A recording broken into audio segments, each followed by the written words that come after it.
অপপ্রচার ও শিষ্টাচার বহির্ভূত রাজনীতির প্রতিবাদে চট্টগ্রাম নগরীর বাকুলিয়াত বিক্ষোভ ও প্রতিবাদ মিছিল করি বাকুলিয়া থানা ছাত্রদল।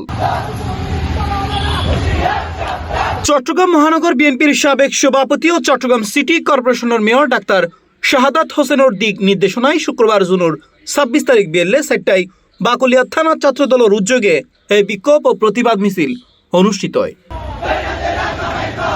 এ সময় মিছিলত নেতৃত্ব দেয় বাকুলিয়া থানা ছাত্রদলের যুগ্ম আহ্বায়ক মোহাম্মদ শহীদুল হক সজীব ও যুগ্ম আহ্বায়ক মোহাম্মদ ওসমান গনি।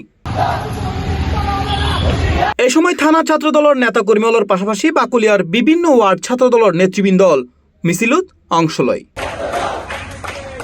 মিছিলত বক্তব্যে অপপ্রচার ও শিষ্টাচার বহির্ভূত রাজনীতির সমালোচনা করে গণতান্ত্রিক ও শান্তিপূর্ণ রাজনৈতিক পরিবেশ বজায় রাখবার আহ্বান জানায়। বিক্ষোভ মিছিল শেষে পরে সংক্ষিপ্ত সমাবেশের মাধ্যমে কর্মসূচির সমাপ্তি ঘোষণা করা হয়। C plus TV, Chittagong.